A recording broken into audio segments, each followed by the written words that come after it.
Welcome back, racers, and welcome to another edition of the Seekonk Speedway pre-race show.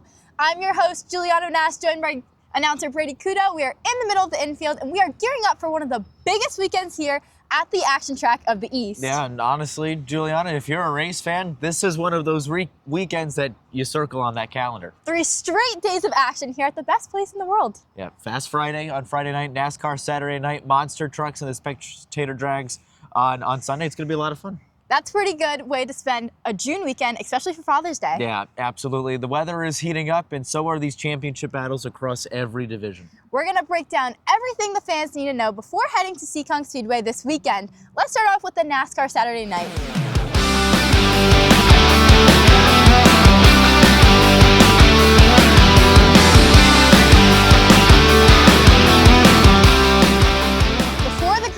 Drops this weekend, we're putting in one of Seekonk Speedway's biggest stars in the hot seat. Join us for this week's edition of In the Hot Seat as defending champion Dave Darling stops on by to talk about his 2026 season, the competition, his outlook for the summer, and what it takes to stay on top at the action track of the East. You won't want to miss it because Dave Darling is in the hot seat coming up on this week's Seekonk Speedway pre-race show.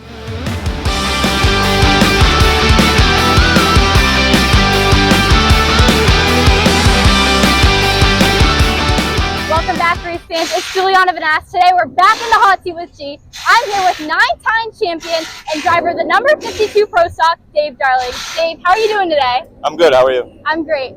How's the car looking most importantly? Well, we got the 175 years of Bay Coast Bank on the car starting this week for the rest of the season. I'm glad they came on board, Bay Coast Bank. Local, right down the street is their headquarters in Swansea. So far today it seems pretty good. We'll see how it races. All right, let's get right into it. You won 9 championships. Is there any championship win that's a little sweeter than the rest? I mean, the first one was obviously pretty great. The 7th, tie, like we were tied, so then the 8th was pretty great. They're all really great, right? The best one's the next one, I guess, like Tom Brady says. My son was in the hospital on one when we won one, 18 years ago, roughly, about 19. Well, it'll be 19 this year, so that one's pretty memorable. But I mean, they've all been great. What does it take to be such a well-seasoned and skilled driver, especially in a hard division like the Pro Stocks? So the biggest thing is the crew behind me. Depending on who's working on the car. I mean, I help them on the car, but I'm not the guy that's the brains behind making it go fast. For 4 of these championships, it was Ronnie Pond. For all 9, it's Ronnie Pond, and then Jeff Bellier. The last 5 is kind of really the mastermind. So that's really the key.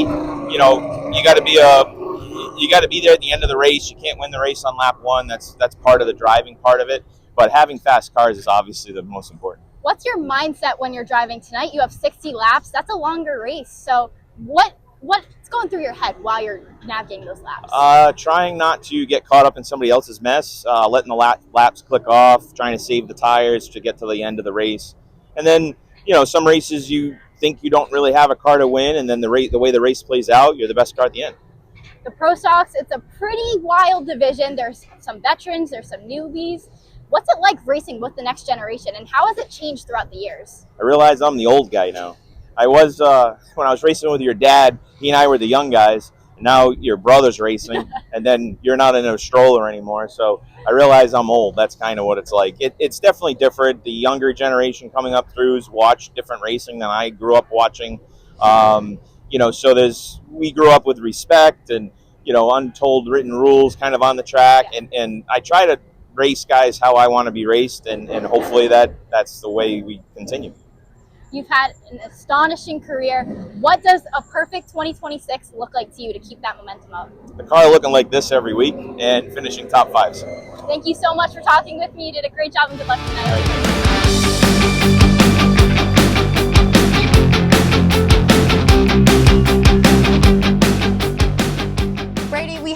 Begin with the Pro Stocks because once again the story is Dave Darling and win number 100. Yeah, it's becoming the biggest storyline in New England short track racing right now. He looks like he might have been able to get it done last week. Yeah, he really did, right? Starting 10th, charging through the field, extra distances where he makes his money, leading a lot of laps, looking every bit like the Dave Darling we've seen dominate Seekonk Speedway for decades. But then Dylan Estrella happened and gave him Yeah. a run for his money. Exactly, right? The defending champ, the 2024 champion, reminded everyone that he's still a former champion. And after a rough start to the season, Dylan Estrella really needed that win. And now suddenly the Pro Stock division has gotten even more interesting. I think I saw Jacob Burns register as Pro Stock this week.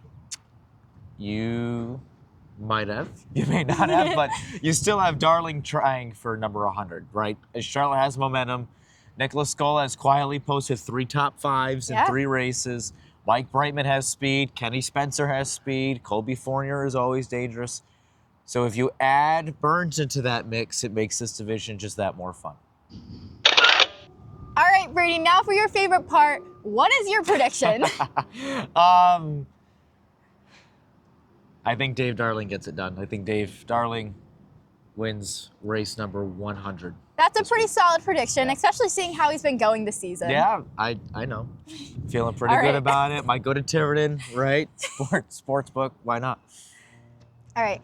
The late models may be one of the most competitive divisions here at the Action Track of the East right now. Yeah, every single week they put on a great show, and it's really exciting for the fans to see constant 2 wide, 3 wide, even 4 wide action all 35 laps. Let's talk about one of the biggest stories of last week. Andrew Gomes and Luke LeBrun had fans literally standing up on the grandstands for that finish. Yeah, side by side for the last 5 laps or so for the lead, and Gomes finally breaks through for that illustrious first win of the season. Meanwhile, defending 2025 champion Charlie Rose is leading points right now. That's what's scary is Charlie has not won yet, and he's leading the division in points. Which means he's leading the standings without even having his best race yet of the season. Yeah, exactly. And then you add Ryan Vanasse Jr. into that mix, who's had a great season as well. 3 races, 3 top 5 finishes. Yeah, the consistency for someone his age has been remarkable. Chase Belcher, Manny Dias, Ray Lovelace have all had speed this season as well. It's no surprise to say that this division is stacked. Absolutely, Brady. Now let's look into the Sportsman division because they have their second round of the Everett Auto Parts Triple Crown Series this week. And what does that mean? It means extra laps and extra opportunities for strategy, to gain speed, momentum, a whole lot of things. And Nick Brightman finally gets his first win of the season last week after being a contender for a while. Yeah, he's been knocking on the door all year, took advantage of a couple late race incidents, stuck to the lead, didn't look back, and a big win for the 05. Would you say the floodgates are now open, Brady? Maybe, possibly, but Randy Moretti, right? Still wants redemption after a frustrating week last week. Doug Benoit has been incredibly consistent. Scott Zarinsky Jr. has been fast. Cody Morrow and Adam Giacomosi have looked good. Adam finished on the podium last week. Nick Wood has a feature win this season. There's just a lot of cars capable of winning any given night. Absolutely. Anything can happen with the Sportsman, but the Triple Crown races always seem to bring out the best in this division. Or the craziest. Definitely. The Sport Trucks have given us 4 races and 4 different winners each week. Yeah, that tells you how competitive this division really is. It's, as we expected it to be, it's wide open. DJ Tebow picked up the latest win last weekend, first of the season. He looked dominant doing it as well, was consistently at the front of the field, took the lead about 2/3 of the way through the race, got it done. But if we're going to start talking about consistency, Scott Sestodio and Jake Veneta deserve a lot of attention. Yeah, they absolutely do. Neither of them have won yet, but both have been in the hunt every single week, finishing inside the top 5, top 8 every week. Who do you like this week? The field. Brady. Let's be for real. That is not a prediction. No, it is. It is. But I'm undefeated in being wrong. All right. So I'm going to go with the field. But you're not always right either. I think I'm right more than you are. Okay, race fans, on a somber note, as we wrap up our NASCAR Saturday segment, we want to send a special message to the team member and crew in the Sport Trucks, specifically Daryl Church and all of DNA Racing, and everyone in the Seekonk Speedway community. We are sending our condolences to them over the loss of Alan Barr last week. Alan was a fixture to many in the pit area, a great friend, and will be deeply missed by everyone. Fans can be on the lookout for a special tribute this week.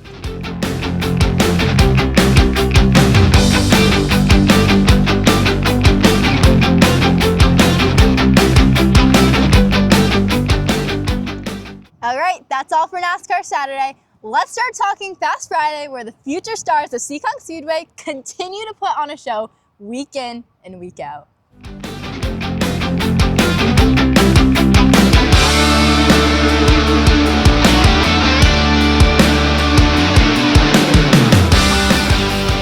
This week on the hot seat, we're catching up with one of the fastest young drivers here at Seekonk Speedway. Pure Stock rookie and standout Richie Johnson joins us to talk about his strong start to the season, the challenge of racing on Fast Friday, and what it will take to keep the momentum rolling towards victory lane. Don't miss our conversation with one of the sport's emerging stars, Richie Johnson, in the hot seat, coming up on this weekend's Seekonk Speedway pre-race show.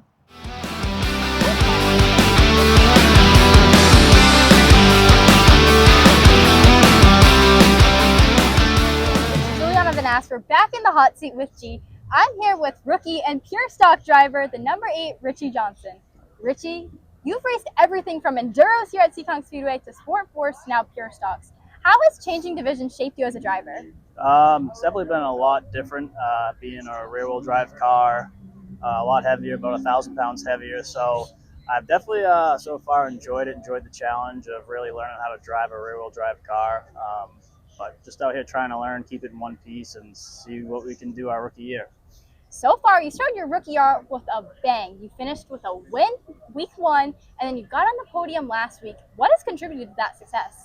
Honestly, just a lot of work in the garage. I've had some help from friends, and just being patient out on the track and knowing when to make the right move at the right time and not put yourself in any bad spots. But definitely wasn't expecting it, so I'm definitely thankful to be up there and hopefully we can keep it going. The pure stocks is a pretty diverse field. You have some more aggressive drivers, you have some more patient drivers. What do you feel like is more important in the long run? Keeping it clean and definitely racing other drivers clean. You don't want to make enemies out there, because if you drive them dirty, they're going to drive you dirty. So really just trying to make friends and get through the race clean. Is there any specific memorable moments throughout your racing career, whether it's a win or maybe a side-by-side battle, that you want to tell the fans? Definitely my first, winning the Sport 4 championship last year, and being out there. I used to race with my dad in the thrill show, so that was always fun, something that was special to me. What do you feel like has been the best and maybe most exciting? Was it the enduros, the enduro trucks, or Sport 4s, or what you're in now? I think the enduros are definitely fun. The figure 8, it's definitely always on the edge. It's just a whole different level of racing and risk. You're not strapped in like these things are. You literally just wear a lap belt and a helmet, and people are out there trying to ruin cars. So it definitely keeps you on edge and head on a swivel out there. You're known for your backwards victory lap last year. Are you going to show us one of those this year? Hopefully, if we win the championship, we'll make sure to do it again. Thank you so much for talking to me. You did a great job in the bus.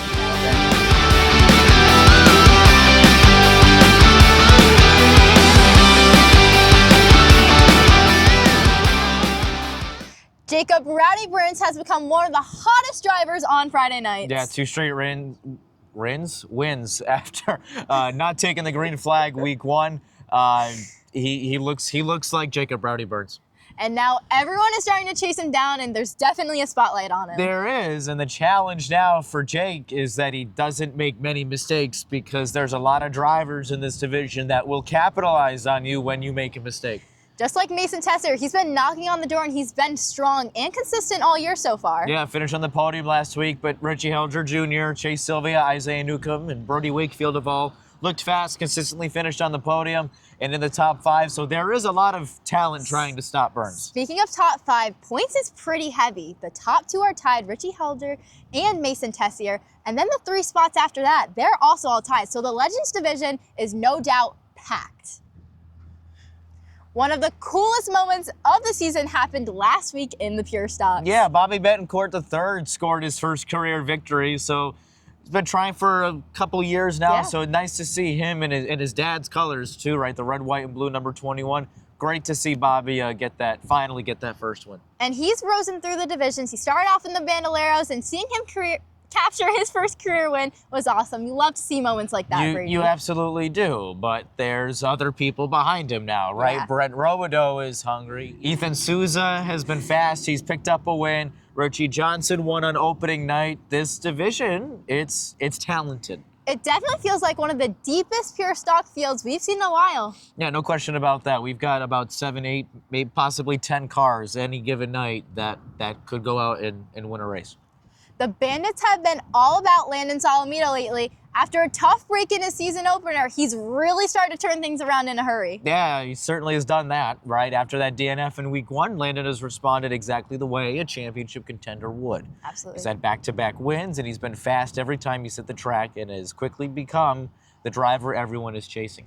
I would say that's pretty impressive for a young driver. It shows a lot of resilience in his work ethic. Yeah, absolutely, right? What's interesting about that, the competition isn't so far behind, right? You've had Jace Chaber, who has looked like he's had a car capable of winning week after week. He was right in the mix, battling up week 1 and last week after mechanical issues got in his way. And that's got to be frustrating because the speed is clearly there. Yeah, no question. It's absolutely frustrating, right? If that team can put together a clean night, start to finish, Jace could be one of the biggest challengers to Solomito, and we've seen both drivers already show race-winning potential. And that could definitely set up one of the biggest storylines going to Fast Friday. Yeah, I think so. Solomito is going to try to keep his winning streak alive, while Chaber is looking for some redemption after last week's bad luck. So if they're both up front late in the race, fans could be in for a great battle. I think that could be one of the biggest rivalries going into Fast Friday, especially in the Bandits division. Now, Luca Dibb has been the story in the Outlaw division so far this season. Every week, he seems to be finding like he's getting another gear. Yeah, absolutely. Right, back-to-back wins, and maybe more importantly, he's looking stronger and more confident every time he's hitting the 3rd mile. So the confidence is growing, right? The team is executing at a high level, and he's just setting the standard, right, for the rest of the field right now. When a driver like that starts building that kind of momentum, everyone starts to look and start chasing them. Yeah. Who do you think can be one of his biggest challengers? I think the good news, for fans at least, is that there's a lot of answers to that question, right? First name that comes to mind is Aaliyah DeSoma. She's been one of the most consistent drivers in the division and has always just seemed to put herself in contention by the end of the race for the last couple of years. I'd have to say Aaliyah. She's definitely someone who knows how to capitalize if the leader makes even the smallest mistake on track. Exactly. That's what makes her so good, right? And then you have Ryder Aguiar, who has shown speed all season long. He's been knocking on the door, right, finishing inside the top 5 in every race. A clean night could put him in the hunt for a win. And you can't forget about Landon Heim. No, not at all. Landon Heim has shown flashes of speed and continues to gain experience every week, moving up from the Bandits to the Outlaws. So that's what makes this division so exciting, right? These young drivers, they improve rapidly, and sometimes all it takes is just one race to completely change the championship picture. And what I feel like makes Fast Friday so much more fun to watch is you never know when someone's going to break through. No, you don't. And Luca may be the one breaking through right now. Yeah. But DeSoma, Aguiar, Heim, several others, they're capable of challenging him, right? So you're just waiting for that breakthrough. And if Luca wants to make it 3 straight, he's going to have to earn it. No doubt it's a stacked field, but the Outlaws are shaping up to be one of the most competitive divisions on the property, and this Friday could be another great chapter in that battle. The Sport 4 division has really turned into an in-house rivalry early in the season. Every week, it feels like the same group of drivers are battling it out for the top 3 spots. Yeah, it really has. Arthur Miak came out of the gates on fire. He won the first 2 races of the season and established himself as the driver to beat. Then last week, his teammate, Dave Westgate, answered the bell, came back with a win of his own, reminded everyone that A, he's a former champion in this division, and B, he's going to be a factor in the championship fight. That's what makes this division so interesting. Just when it looks like one driver is taking control of the whole division, someone else starts to step up and change the conversation. Exactly, right? While everyone is talking about Miak and Westgate, people forget about Sam Sloboda, right? She's quietly just putting together one impressive run after another. She's done everything this year except win a race. She just keeps showing up on that podium every single week, proving a lot of consistency. I think her first one's coming soon. I think so too. 3 races, 3 podium finishes. That's the kind of consistency that wins championships, right? So she may not have that victory yet, emphasis on yet, but she's been right there, right, every week, collecting points and keeping pressure on the drivers ahead of her. And eventually, those podiums start to turn into some wins, Brady. They do. They do. You have to think that she's getting closer, and if she continues running at the front of the field and putting herself in a position late in the race, it's only a matter of time before she's battling for the first checker flag of the season. So heading into this Friday, it looks like Miak, Westgate, and Sloboda are shaping up to be the trio to watch in the Sport 4 division. 100%. And if any of those first 3 races are any indication of the rest of the season, we're in for another great battle on Friday. Finally, let's talk about the youngsters, the new division here at Seekonk Speedway, the Crown Vic Cruisers. Yeah, Mike Cavallaro already 2 wins, 6-time Sport Truck champion, going to get done in the Crown Vics. And somehow there's still plenty of drama in the division. Yeah, there always is. We know that. But no, it's been fun so far watching the Crown Vics on a Friday. Absolutely. But Tyrese Mello, he's already looking for a breakthrough. Yeah, finished third, his career best finish last week. That car looks fast. Newer driver, younger driver. Seems like he's gaining more confidence, right, week in and week out. I also heard some rumors. Brady, are you leaving me out on some tea? We may have some Saturday night drivers joining this division very soon. What if I hop in a Crown Vic? I know I talked about Who's it, paying for it? That tea definitely will spice things up, and I am definitely gonna keep an eye out on the Crown Vic Cruisers. Yep. And then this Sunday afternoon, the monster trucks invade Seekonk Speedway for the annual Father's Day Bash. Yeah, it's one of the biggest family events of the entire season. Always draws an incredible crowd here to the Action Track of the East.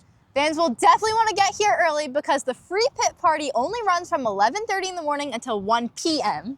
That's one of the coolest parts of the day, right? You can meet the drivers, you get photos, you see the trucks up close, you get to know the, what are they called? Drivers. And you also might get to ride in the monster truck. Have you ever done that, Brady? I have, actually. It was my first year. It was a lot of fun. But that's until 1, and then 2 p.m. the action gets underway, featuring an incredible lineup of trucks, including Toxic, Illuminator, Stinger, Jurassic Attack, Hurricane Force, and Airmail.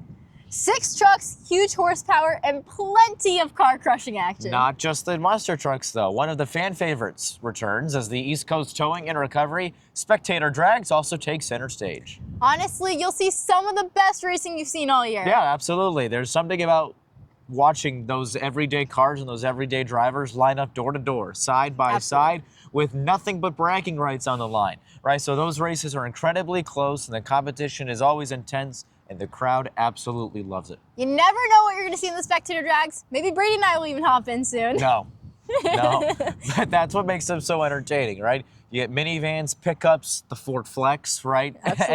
anything can show up. We've seen it. And what's cool is that anything and anyone can win. Every pass down to that stripe is a battle to just move on and to win. And any car, does not matter what you drive, you can win. So just to recap, you've got the monster trucks, the spectator drags, the monster truck rides, a free fit party, and a full afternoon of family entertainment. It's the perfect way to celebrate Father's Day weekend, right? Bring dad, bring the family, and get ready for an afternoon packed with horsepower and excitement at Seekonk Speedway. 3 incredible events, 1 incredible weekend. Fast Friday post time at 7 p.m. The NASCAR O'Reilly Auto Parts Local Racing Series on Saturday at 6 p.m. And the Monster Truck Sunday on Father's Day at 2 p.m. 3 incredible events, 1 incredible weekend. Yeah, Fast Friday, 7 o'clock post time. NASCAR Saturday night at 6 p.m. And the Monster Trucks on Sunday at 2 p.m. Get your tickets now at SeekonkSpeedway.com. Don't forget, follow Seekonk Speedway on social media for all of our latest updates. For Brady, I'm Giuliana, and thank you so much for watching the Seekonk Speedway pre-race show. We'll see you at the races. You have to sound happier. You sound so miserable. We'll see you at the races. Like, no, we'll see you at the races.